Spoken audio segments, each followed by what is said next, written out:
ကဲအားလုံးမင်္ဂလာပါဗျဟုတ်ကျွန်တော်ရဲ့ဒီ YouTube channel လေးကိုနော် subscribe လုပ်ထားပါနော်ဒီကပဲကျွန်တော်အမြဲတင်ပေးသွားပါမယ်နော်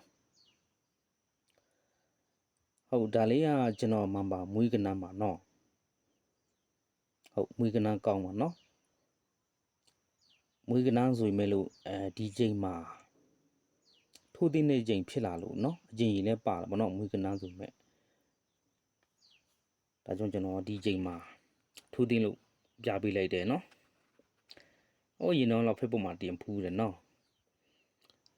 ဟုတ်ဖေ့ဘုတ်မှာအကောက်မခံလို့လေနော်ဒါကြောင့်ဒီ YouTube မှာပဲတင်ပေးတော့မယ်နော်YouTube မှာတွေ့တဲ့သူများလည်းပြန်ပြီးတော့ share ပေးကြပါနော်ဟုတ်ကြည့်လိုက်ရအောင်နော်80နဲ့8ခုနှစ်မှာနော်ဟုတ်ကဲ့ကလန်ဒါတစ်ခုလုံးမှာပေါ့နော်ဒါပထမကပေါ့99ခုတဲလို့ထွက်တာနော်99ခုတဲလို့ဖရင်တဲလိုက်မယ်နော်99ခုရဲ့8နှစ်မှာနော်99ခုရဲ့ဒီရဲ့8နှစ်တည်းမှာ8နှလုံးပေါင်းချင်း6 8နှလုံးပေါင်းချင်း8 8ပေါင်း6 8ပေါင်း8ရဲ့အောက်က333ဆိုတဲ့ကဏ္ဍကတဲပေါ့8နှစ်မှာနော်333တဲလို့အကွက်ရွှေပေါ့နော်ဟုတ်အကွက်ရွှေလို့ထွက်တယ်နော်တကချင်းသွားမယ်နော်ဒီရှင်းသွားမယ်ကျွန်တော်တို့အဲ့လိုကွက်ရှိနော်တဲ့အောင်ပြီးတော့သူ့ရဲ့တခါရှင်းနှစ်မှာတဲ့နော်ကနာအောင်ပြီးသူ့ရဲ့ဒီရှင်းနှစ်မှာပေါ့နော်နောက်နှလုံးပေါင်းခြင်း9အရှိနှလုံးပေါင်းခြင်း9သူ့ရဲ့အောက်က189အာဒီရှင်းနှစ်မှာမွေးကနာဖြစ်လိုက်ထွက်တာပေါ့နော်191လို့နော်ထွက်မဲ့ခြင်းရေးပါတခါလဲရှင်းလိုက်မယ်နော်နောက်နှလုံးပေါင်းခြင်း6နောက်နှလုံးပေါင်းခြင်းခွန်နော်6တစ်ကနောက်ပေါင်းခွန်ရဲ့ဘေးမှာထွက်တာပါနော်အဲ့ကနာသူ့ချိန်ပါနော်ဟုတ်ကဲ့သူ့ရဲ့ချိန်ပါနော်အဲ့နောက်ပေါင်း9ရှေ့ပေါင်း9အောက်อ่ะ189အာဒီရှင်းထွက်နောက်နှလုံးပေါင်းခြင်းခွန်ရဲ့ဘေးမှာထွက်တယ်နော်ဒုတိယက99ခုနှစ်မှာ99ခုတဲလို့နော်ဒုတိယက99ခုပထိုင်တဲလိုက်မယ်သူ့ရဲ့ဒီရှင်းနှစ်မှာတဲ့ပထမကလို့ပဲအရှိနှလုံးပေါင်းခြင်း6အရှိနှလုံးပေါင်းခြင်း8သူ့ရဲ့အောက်ကနာ6ခွန်6ဆိုတဲ့ကဏ္ဍนี่เนาะဒီရှင်းနှစ်မှာ6ခွန်6ဒဲလို့အကွက်ရွှေ့တာเนาะအဲ့လိုထွက်ပြီးသူ့ရဲ့တခါဒီရှင်းနှစ်ထဲမှာနောက်နှလုံးပေါင်းခြင်း9အရှိနှလုံးပေါင်းခြင်း9သူ့ရဲ့အောက်က6လီ1ဆိုတဲ့ကဏ္ဍဒီရှင်းနှစ်ကိုမွေးကဏ္ဍမှာတယ်မနော်ဟုတ်ကဲ့ပထမကလို့ပဲเนาะထွက်မဲ့အချိန်ဒီသူ့ရဲ့ဘေးလေးမှာเนาะနောက်နှလုံးပေါင်းခြင်းခွန်ရဲ့ဘေးမှာကထွက်တာပါเนาะ43နှလုံးခွန်ဟုတ်ကဲ့တတိယက2012ခုနှစ်မှာเนาะ99ခုတဲ့เนาะဒါဆို99ခုတဲ့ထွက်ပြီးသူ့ရဲ့ဒီရှေ့နှစ်မှာတဲ့အရှိနှလုံးပေါင်းခြင်း6အရှိနှလုံးပေါင်းခြင်း8လို့เนาะရိုက်လိုက်တဲ့အောက်ကခွန်3ည4ဒီတဲ့ရှင်းနှစ်မှာ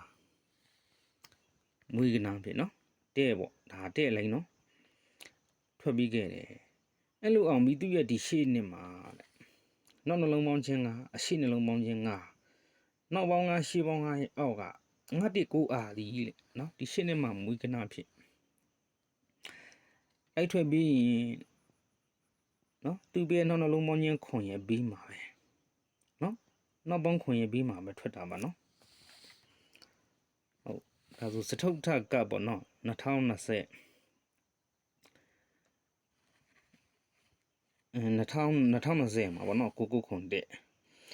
သူ့ရဲ့ရှေ့မှာတဲ့အရှိနှလုံးပေါင်းခြင်း6အရှိနှလုံးပေါင်းခြင်း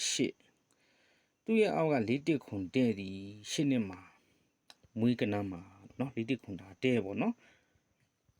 ဒီချိန်တော့လာเนาะကျွန်တော် line ပေါ်မှာเนาะ3ချိန်တော့မှလိုက်လွင်ပေးတယ်အကောက်ပြက်လိုက်ဖွင့်လိုက်လွင်လိုက်เนาะဒီကနန်းမှာလေဟုတ်ကဲ့အများကြီးပေါက်ခက်ကြတယ်เนาะဒါကျွန်တော်မှန်ပါတယ်ပေါက်တယ်ကျွန်တော်တို့အချိန်ဖမ်းတာဒီ4ချိန်နဲ့8ချိန်နဲ့မှဖမ်းမိထားတာเนาะအဲ့ဒါကြူပြီးတော့ထွက်လာတယ်ဗျ3ချိန်မှာเนาะချိန်လေးစောထွက်လို့เนาะဟုတ်ဒီချိန်မှာထွက်ရင်တော့အများကြီးပေါက်မှာเนาะကျွန်တော်တို့เนาะ4တက်ခွန်လို့တဲ့အောင်သွားခဲ့ပြီးတော့သူ့ရဲ့ဒီရှင်းနဲ့မှာနောက်နှလုံးပေါင်းခြင်းကအရှိနှလုံးပေါင်းခြင်း9လို့เนาะဒီချိန်နဲ့ဖြစ်ထားတယ်ဗျာမနစ်ကเนาะဒီလိုနောက်ပေါင်း9ရှေ့ပေါင်း9တွဲတာဒီချိန်ပဲဖြစ်လာတယ်သူ့ရဲ့အောက်ကရှင်း9နှစ်အာဒီတဲ့เนาะဒီနှစ်ကိုမွေးကနန်းပေါ့เนาะအပေါ်မှာမထွက်သေးဘူးဆိုတော့ကျွန်တော်တို့ကเนาะ ဒီနှစ်ကိုမွေးကနာအဲ့ဒါကိုမှပထမကဒုတိယကတတိယကလို့နော်နောက်နှလုံးခွန်ရဲ့ဘေးမှာပဲထွက်တယ်ပေါ့နော်ဒါဆိုဒီမှာနောက်နှလုံးခွန်မှာ8-9နှစ်ကတော့အတီပွဲမှာနော်အကျိန်ဖြစ်နေလို့နော်ဒီပွဲမှာထိုးတဲ့နဲ့မန်ပါတွေလည်းထည့်ပေးတယ်နော်ဒါမှမွေးကနာမှာနော်ဒီမှာနောက်ပေါင်းခွန်တစ်ကြိမ်ပထမနောက်ပေါင်းကိုစားရိုက်တယ်အဲ့နေ့ကမထွက်သေးဘူးနော်ဒီမှာနောက်ပေါင်းခွန်ဒီပွဲထိုးရမယ်တကယ်လို့ဒီကြိမ်မှာမထွက်သေးရင်ကျွန်တော်တို့နောက်ပေါင်းခွန်ဆိုလို့ကြိမ်20မှာဒီကြိမ်နော်နောက်ပေါင်းခွန်ဒီမှာလည်းထိုးရမယ်နော်ရှင်းနေငါအားသူ့ကြိမ်ပေါ့နော်ဒီမှာနောက်ပေါင်းခွန်ကဲတော့3ကြိမ်နဲ့ထိုးရမှာနော်ဟုတ်ကဲ့ဒီ8-9နှစ်အားအောင်နော်ထွက်မဲ့အကြိမ်ကြီးနော်ဒီနောက်ဆုံးကြိမ်မှာလည်းနောက်ပေါင်းခွန်ထမဟုတ်ပြီမဲ့အခြားစိတ်နဲ့ရှိနေတယ်ဗျနော်ဟုတ်ကဲ့ဒါကြောင့်ဒီ4ကြိမ်တွေမှာအားကောင်းတယ်နော်အခုကြိမ်နဲ့နော်ဟုတ်ကျွန်တော်ဒီမှာပြထားရင်နောက်ပေါင်းခွန်ရဲ့ဘေးအကြိမ်နဲ့နောက်ဆုံးကြိမ်မှာတော့တခြားစိတ်နဲ့ဒါကျွန်တော်နောက်ဆုံးကြိမ်မှာလည်းရှိတယ်နော်မွေးထားနိုင်တော့ပို့ပြီးတော့ကောင်းတာပေါ့နော်4-1ခွန်တော့မှဒါပြောမှဆိုကျွန်တော်အကြိမ်ကြီးတိကျနဲ့ဖမ်းမိတာနော်မန်ပါတွေကိုလိမ့်ပေါ်လက်တာကျွန်တော်တင်ပြခဲ့တယ်ဘယ်လိုလဲဆိုတော့ကျွန်တော်အကြိမ်ကြီးဖမ်းလိုက်တာနော်ရှေးပေါင်း6ရှေးပေါင်း8အောက်ကကနန်းက3-3 ထွက်ရင်သူ့ရဲ့ဒီအပေါ်နှစ်ပွဲကြော်မှာနောက်နှလုံး30နောက်နှလုံး9လို့နော်နောက်နှလုံး30နောက်နှလုံး9ရဲ့နှစ်ကြိမ်ချားမှာထွက်တာပေါ့နော်အချင်းကြီးအဲ့လိုဟုတ်ရဲ့နော်ဒါကတော့ကျွန်တော်နောက်ပေါင်းခွန်ရပြီးမှပဲလိုက်ထွက်တယ်နော်ဒီ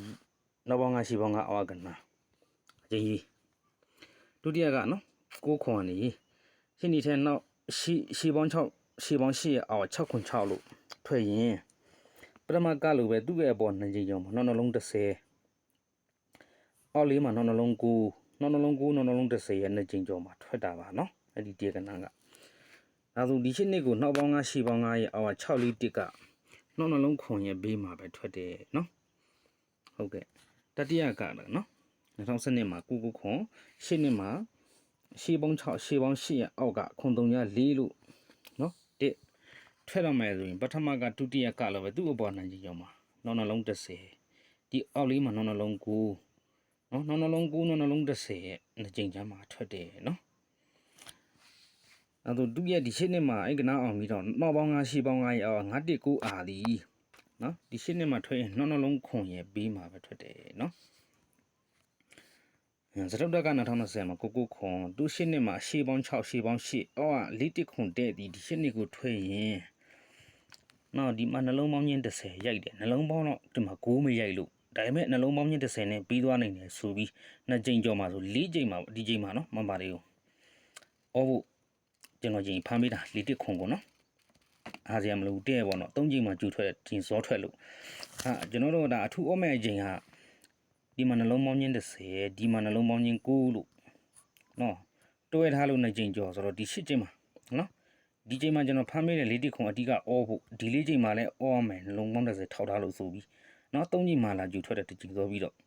နော်အဲ့လိုပေါ့အကြိမ်ကြီးဆိုပြောလို့မရဘူးတခါတည်းနော်အကျူထွက်သွားတာပေါ့နော်ဒါတဲကွက်ထဲမှုကျွန်တော်မွေထားလို့ရလိုက်တာနော်အခုဒီမှာနောက်ပေါင်း9ရှိပေါင်း9တို့နော်ဒီတခုတည်းဖြစ်ခဲ့တယ်ဗျဒီကမှာလေနော်ဒါကြောင့်8-9နှစ်အားကိုဒီနေ့မွေးရမယ်ကနန်းဒီနော်နီဦးထဲလည်းကျွန်တော်တင်မေးခဲ့တယ်နော်နီဦးထဲကပုံမှာအဲဆိုတော့သူကနောက်ပေါင်းခွန်ရဲ့ဘေးမှာဆိုဒီချိန်ပေါ့ဒီနောက်ပေါင်းခွန်လုံးသူမဘေးခဲ့ဘူးမထွက်ခဲ့သူ8-9နှစ်နော်ဒီမှာနောက်ပေါင်းခွန်ဆိုအခုဒီစလေးချိန်မှာထိုးတင်တယ်လို့ပြန်ပြပေးလိုက်တာနော်မပေးသေးဒီမှာနောက်ပေါင်းခွန်နော်ဒီမှာလည်းနောက်ပေါင်းခွန်ဆိုဒီမှာထိုးတင်တဲ့အကြောင်းတွေပေါ့နော်ဒါကျွန်တော်တို့အချိန်ကြီးကိုနော်စောဒီမှာကျွန်တော်ပြခဲ့တယ်လို့ပေါ့နော်အဲ့ဒီလိုအချိန်ကြီးမဟုတ်ဘဲနဲ့ထွက်လာမှာစိုးလို့ဒါမွေးထားနေရင်တော့ကောင်းတာပေါ့နော်2026 8-9နှစ်မွေးပေါ့နော်ဒါကျွန်တော်ရဲ့ဖုန်းနံပါတ်နော်44945486ဟုတ်ကဲ့ကျွန်တော်စီမန်ပါဝင်သူများနော်ဒီဖုန်းနံပါတ်ကိုဗိုက်ဘာနဲ့ဆက်သွယ်ပါနော်ဖုန်းတိတ်ခေါ်လို့လည်းရတယ်ခါလေးဖုန်းလေးကဖုန်းလေးမမီလို့နော်ဗိုက်ဘာနဲ့ဆက်သွယ်လို့ရပါတယ်နော်ဒီချိန်ကနေနေ့ကုန်ထိမကြီးကျွန်တော်9000ယူပါတယ်နော် ဟုတ်ကဲ့မွေးကနန်းနေဟာနော်ဒီတိတုံညာကိုအားလဲနော်စိတ်ကောင်းမှာနော်စိတ်တော်ကောင်းတယ်ဒါလည်းမွေးကနန်းတင်ပေးထားတယ်နော်ကျွန်တော် YouTube channel ထဲမှာဝင်ကြည့်ပါနော်ကျွန်တော်အကောင့်ထဲမှာဆက်ရှိချိန်မှာပေါ့နော်ဆက်ရှိချိန်မှာဒါလည်းချိန်ကျူထွက်မှာဆိုလို့မွေးခြင်းတွေမွေးအောင်ဆိုပြီးကျွန်တော်အစောရကတင်ပေးထားတာနော်အခုကဒါ8 9နှစ်အားနော်ထိုးသိမ်းတဲ့အချိန်ရောက်လာလို့ပြပေးလိုက်ပါတယ်နော်